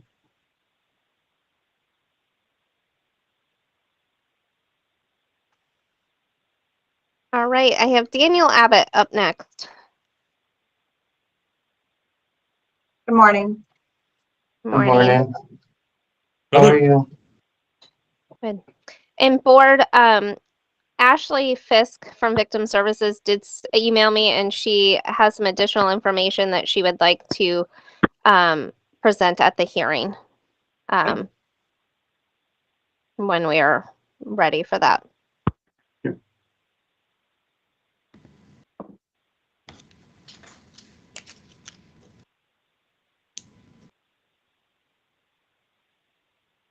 So Daniel, we're just pulling up some paperwork, and then we'll start your hearing. Okay, thank you. You're welcome.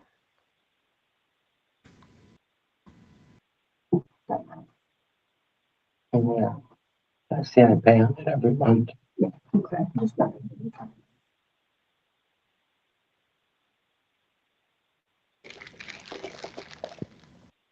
All set, everybody. Second. Today's date is October 3rd, 2024, and we are doing Southern State Correctional Facility hearings via Microsoft Teams. This is a parole hearing for Daniel Abbott. Present is Parole Board Chair Dean George. Parole Board members Wayne Dangler and Samantha Drake is on the telephone. Caseworker Danielle Dunn, Probation Parole Officer Jeffrey Smith, Victim Services Specialist Ashley Fisk, and Parole Board Director Mary Jane Ainsworth. Morning, Daniel. Can you hear me okay? Good morning, sir. How are you? Good.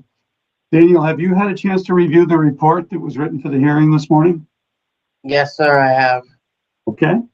We're going to begin by getting information about your case and what's being planned for you.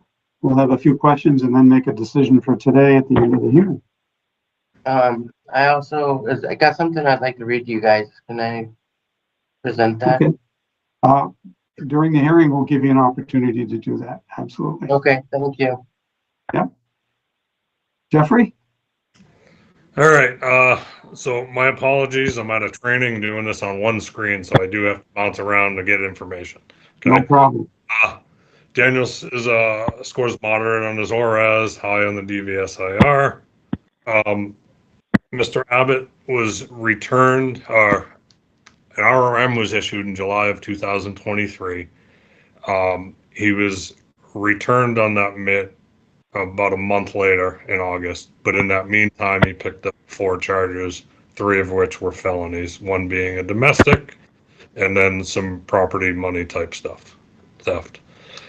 Mr. Abbott was case staffed based on his risk scores and significant violations to a 2-year interrupt, which is set to expire August 21st of 2025.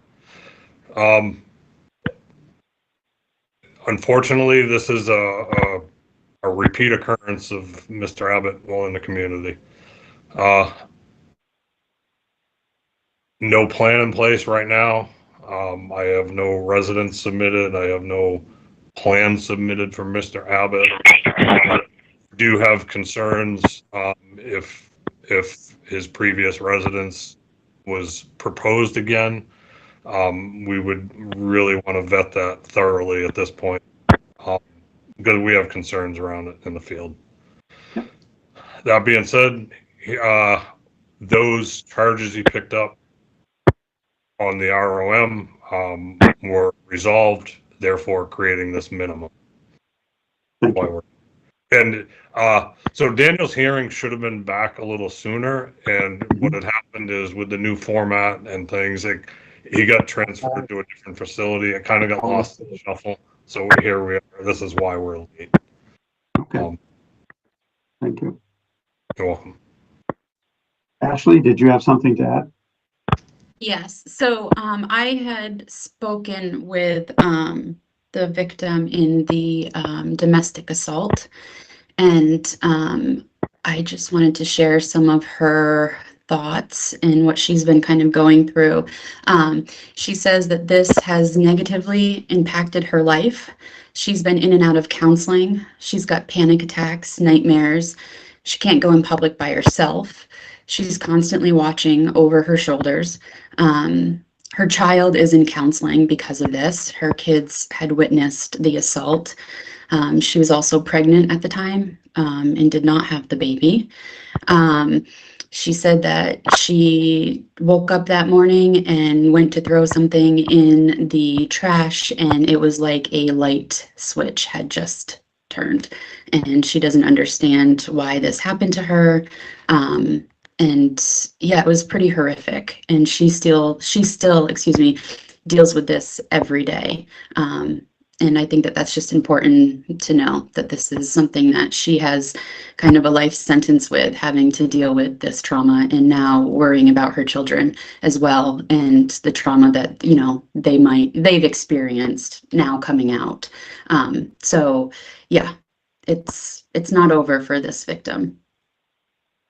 Thank you. Thanks. And Daniel, you had something you wanted to read to the board? Yeah. I wanted to take the time to thank the board for seeing me today. I also would like to take a minute and talk about my parole plan. If I was to get parole today, I have my own place in Cabot with my father. My father also owns his own logging company, and that is where I will be the worker and helping him run the company, because my father is now on oxygen and also will be helping him around the house. My father needs my help. And my father and my grandmother are all I have left. My mother and my brother have both passed in the last 2 years. While I've been in this, and this has all happened while I've been in this time. There's another reason I hope to get out before I lose my dad. I have all my mental health doctors set up if I get parole. This time I've been in here and I've done a lot of thinking about the things I need to change, people, places. So my plan is to spend all my free time with my 3 kids and being around my father. They need me to be going to work and helping my father. And with me staying with this plan, I also know I will do good. Thank you. So Daniel, are you on the MAP program still? I am. Okay. And you're taking, is it Subutex? Yes, sir. Is that a monthly or a daily? It's a daily. It is. Okay. And how is that working for you? It's working really good, surprisingly. Like that, and I've gotten all my mental health meds together finally. I had a lot of mental health issues. I was found incompetent to stand trial 3 different times. And finally, I found some meds that actually work. I feel like I'm doing really good. Okay. Thank you. Questions from the board, Wayne? So you have employment with your father? Yes, sir. Tell me about that. It'll be a lot of work, especially now that he's on oxygen. I'll be logging and pretty much, he'll be there all the time. He's got one of the portable oxygen tanks, and you can plug it into the truck. And I'll be running the skidder and stuff and pulling wood, and it's about to be winter, and also the house is heated with firewood, so stressing that out. So it'd be nice to be out working, and helping him and also helping myself. And when I'm not working, I plan on going to Turning Point, and I'd like to do some stuff to help the community to get back, Okay. And your responses to the questionnaire that you were given as far as social support, you said my wife, my kids, my dad, brother, sister. Yeah. Where do they all live? So my dad lives in Cabot. My grandmother recently has moved back to New Hampshire with my great grandmother. My wife, she lives in Walden. And it's Cabot, Walden. It's right on the line, so basically it's right up the road. But right now it'd just be me and my dad at the house. And then as far as my sisters and brothers, they live in Cabot also. But my brother. How about your wife and kids? Where are they? They live in Walden. Okay. And what's the relationship with them and you? Really good right now. It's positive, being part of their life, It's just a good thing for me. I'm hoping to get out and participate in a lot of the school things, and just something I want to do. I'm sick of this lifestyle. This isn't what I want to do for the rest of my life. I just lost my mom to this. My mom was basically a recipient to the system, and she just died, and basically she just got out of jail and then died, She spent her whole life in jail. My brother, he was wanted and on the run. He just died. He hit a tree, This isn't what I want anymore. What programming have you attended while being incarcerated? I've done the risk reduction in the past. Right now I'm not actively doing that because it's not just an option to do. But I want to do that when I get out again. I would like to get part of that. And I've been going over to the Turning Point meetings and the what's that called? The coach. It's like, I don't know how to explain it. Recovery coaching. Pardon? It would be recovery coaching I've also been part of. Thank you. So I'm really trying to change my life. This isn't what I want no more. Thank you, Wayne. Sam, any questions? Daniel, what have you learned from programming? I've learned that there is a ripple effect. If you throw a rock into the puddle, it might be small in the center, but the ripple gets bigger and bigger. So every action has a repercussion. That's the biggest thing. You know, it could be something so slightly little, and it's not that little really. It turns into a bigger, and either it can be a positive effect or a negative effect. And I've learned that, you know, a lot of it is just self-control and to actually take the time and the patience, sit there and think about what you're doing, you know, instead of just reacting. And I know that I also need to be on my medications because that's a big part of my life. And I also will be part of Washington County Mental Health when I get out. Okay, and then it sounds like you were released at one point and then you picked up charges. Is that accurate? Yes, ma'am. What's going to be time? I didn't. So what's going to be different this time? The places, the people, the things. I've really learned, like, I've sat here and actually thought this time, like, look what everything I've lost. My whole life. I'm 32 years old right now, and I'm losing everything around me. Like, I got nothing left. And it's to the point where I need to build a future for myself, my children. And I've learned that this isn't what I want. I don't want to keep being reciprocus to this system. It's just too much. And the biggest thing is for me to take my medication and to really honestly stay active and go into meetings and focus on myself also. Okay, I'm all set with questions. Thank you. Actually, Fis, did you have something to add? I saw your hand up. Yeah, sorry.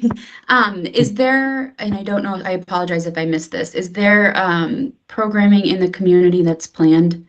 Are we already, is he already? There is no plan from DOC yet because he still has about 8 months left in his interrupt? Correct. That's accurate. I mean, there are some things in place that the field would like to see. And like I said, I have some concerns about the residents in general, because that's been his residence.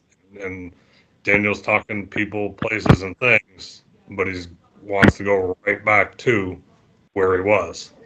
So we have some concerns, and we would like to vet that residence and any plan presented. You know, we're talking about, you know, maybe proximity to victims, talking about, you know, transportation challenges, being in Cabot and his required DOC stuff, and getting to Turning Point, which is in Barry. So there's some challenges that I think we need to work out with release planning, and I think we're setting Daniel up for failure if we release him on parole today. I agree. I just wanted to kind of, that was kind of what I was going to say. I hope that if he is granted any type of release, that he has a kind of better plan in place, and concerns about, you know, taking meds. You were out before and picked up new charges. Like victim services would be concerned about, like, continuing to take your meds while you're in the community and making sure you can, you know, you do that and stay stable. But that's, so we would not support parole. But you know, if there was a better plan, we would be on board with that, for what it's worth. Thank you. I'm also not opposed. Say Mr. Abbott, you know, finishes interrupt and has a solid plan and comes out on parole. There's nothing that says we can't put Daniel up in 6 months of being in the community for parole again. I've done it with other individuals I supervise. This would be no different. There's no reason that we wouldn't put him up, you know, after some time. We don't have to wait for his minimum review hearing to come around again. Thank you. Jeff, There's nothing further. What is the pleasure of the board? I'll make a motion that we not grant parole to Daniel Abbott today. Second. The motion has been made and seconded to not grant parole at this time to Daniel Abbott. Those in favor signify by saying aye. Aye. All right, it is unanimous. So Daniel, hopefully in a few months, we'll get a chance to see you again, and your plan will be fully vetted and be ready to go. Thank you for your time this morning. And Daniel, I know you were trying to say something to me and you got cut off. If you want to put that on paper and give it to Danielle, she can get it to me. I wasn't trying to cut you off here. I know, I heard you say my name. So if you got, you can set it up with Danielle and we can sit down and chat if you got something you want to talk about. Okay? I was just wondering about my grandmother's in Barry, if that was a better suited place. Probably not the place we want to do release planning. I mean, you can submit any residence and we'll go through it. This isn't the venue to do it. Okay? All right, thank you. You're welcome. Enjoy your day, folks. You as Thanks, well. everyone. Thank you.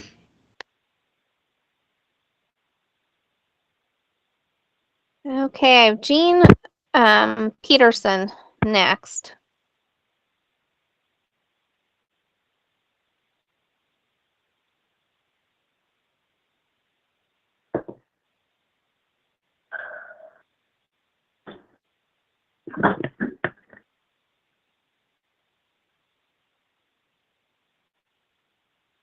And I don't see anybody on from the facility, so let me see if I can track them down.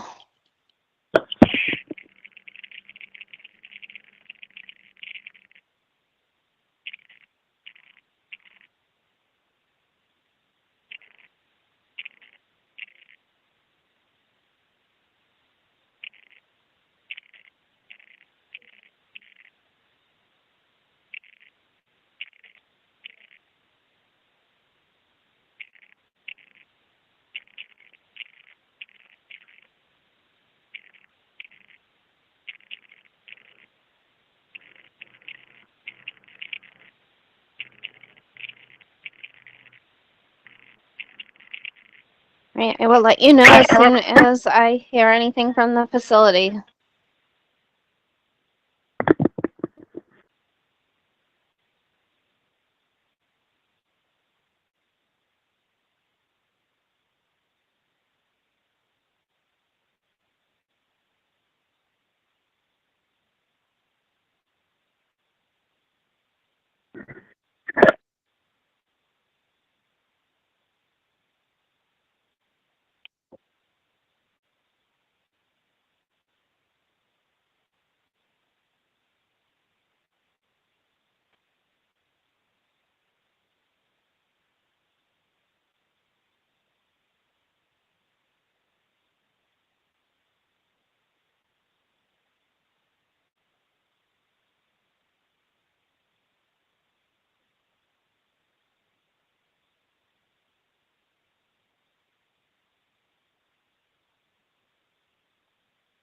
Pam, are you still there?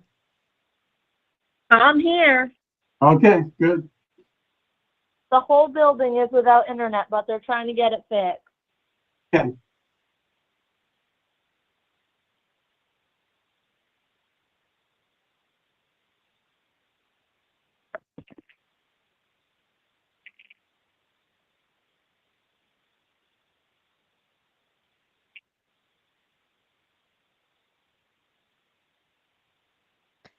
We've got extra room down the road if you need a place to hang out this afternoon. It couldn't have happened like Tuesday or yesterday when I had no hearings. It had to happen today. Yeah. That's okay.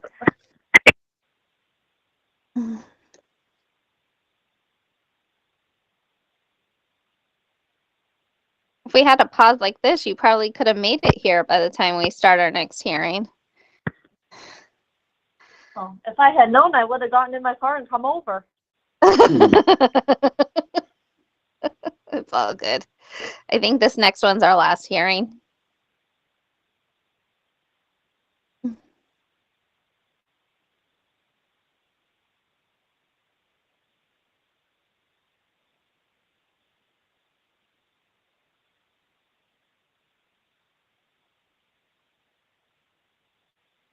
Looks like the meeting invite was just sent to another caseworker at Southern, so I assume they'll be coming on momentarily.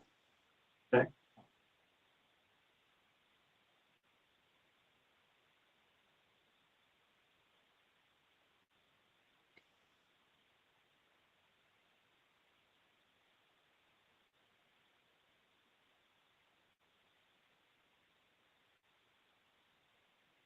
While we're waiting, MJ, do you know if there was a case staffing in this case? I don't believe so, because I downloaded all the case staffings for today, but I will Yeah. double check in just a moment. If you notice, I had them in there for you. Yeah. Oh, I did. This one doesn't say if there was one or not, and I know it's a I don't sex offender case. believe there was one. I don't Okay. think there has been one yet. Yeah, Dean, there hasn't one been yet. Thanks, We're gonna be Ryan. getting it rolling. We're gonna be getting it going. Thank you. 'Cause his minimum's 1120, Right. I believe.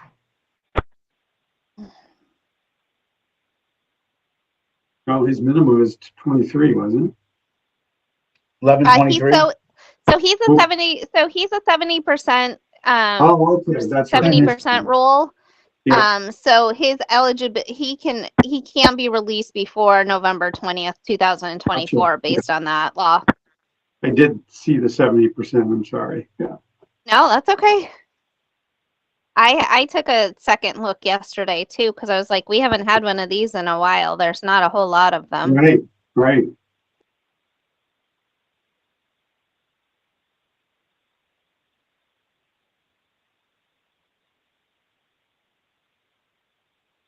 All right, back to I'm keeping an eye out as I'm still working on this parole agreement from earlier.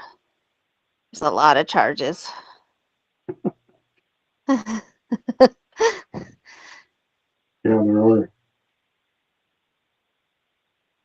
We prep recommended, so sometimes I make them on the fly.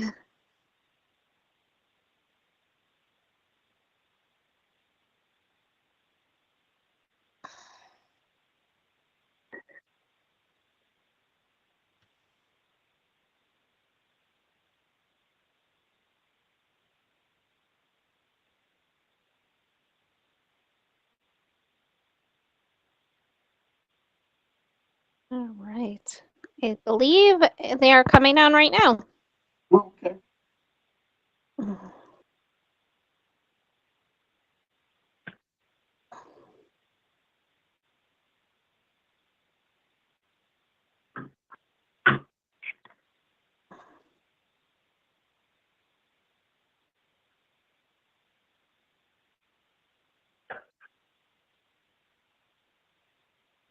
Good morning. Jonathan, the computer is muted. And thank you for logging on. I appreciate it. Yeah, it was last minute. Yeah, I think it's all right. If everybody's ready to begin, we can begin. So, Okay. Today's date is October 3rd, 2024, and we are doing Southern State Correctional Facility hearings via Microsoft Teams. This is a parole hearing for Gene Peterson. Present is Parole Board Chair Dean George. Parole Board members Wayne Dangler and Samantha Drake is on the telephone. The offender, Gene Peterson, caseworker Jonathan Myers, probation parole officer Ryan Grogan, and Parole Board Director Mary Jane Ainsworth. morning, Gene. Can you hear me okay? Yeah, I'm hard of hearing, but I'll try my best, sir. Okay. I'll Well, kind if of you get don't hear closer something, to the just- screen. Good idea. Thank you. Did you look at the report that was written for this hearing? No, sir, I haven't received anything about it. Do you know Ryan or Jonathan, if anyone went over it with him? He says that they didn't. I've been trying. This was last minute. I tried to print out a copy from OMS, but I keep getting an error. Okay.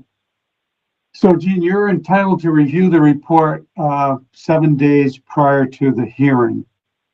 Yes, sir. So, my suggestion is that we postpone the hearing until you've had a chance to review the report, and then we can reconvene.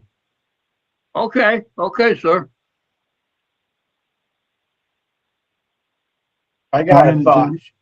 Well, I was Yeah. thinking, should we case staff him first and then bring him back? Well, So, I mean, what do you guys think?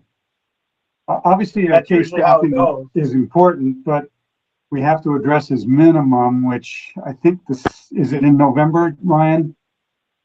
Well, he's eligible to come out the 20th of November from that Right. 70% November. rule. So his Go ahead, minimum's now November 20th. Okay. So do you anticipate there would be a case staffing by then? Yeah, I mean, we can get it rolling and we can get him on next Wednesday, really. Well, he doesn't have to be seen until late November, but if the case staffing is going to be done by then, and then somebody can review the report with him and we have the case staffing, that would be great. Okay, yeah, we'll do that first. Usually this seems backwards. Usually we Yeah, case staff. I know. Yeah. Okay. So Gene, we will see you at another time then. Okay, sir, thank you. Thanks, Okay. everyone. I'll just move him to November 7th for next month's hearing. Thank you. All right. Have a good day. All right, thank you. And Ryan, if you could just keep us updated, if you have any changes with the case staffing, that would be great. Okay, yeah, I'll get that rolling and hopefully Wednesday we'll get him on and we'll let you guys know. Okay, Thank you. Perfect. Thank you. Do you guys need me for the next one or no? Norman Robinson, We the are- record review? No, I'll we need are the all record review. set. That was our last hearing for today. Norman was All just a right. record review. Yep. Okay. Thank you. Thanks. Have a good one. Yep. You too. And Thank you. board, I didn't see anything else. Was there anything else before we adjourn? So David Goodrich was the one that didn't come forward, Right. correct? Correct. We don't know what's going to go on with that case. Yeah. I'll find out more, I'm sure. It might be a good thing. That was some very confusing information in that. Well, as long as he was being recommended, we don't have to see him. So it's Right. up to them. So I'll keep- Yeah. I'll follow up. Good. All right. All right. All Then right. we will adjourn. Okay. See y'all later. Start working on reports. Thank you. Yeah, I was going to say, I think I only have one denial for you, Dean. The folder is not cleaned up. I will That's let okay. you know that. I So think, that was Mr. Abbott. yes, that's the only one. Okay. The rest I've taken care of, and I'm working on FORREST parole agreement right now. It's a little bit of a doozy. It's a little confusing.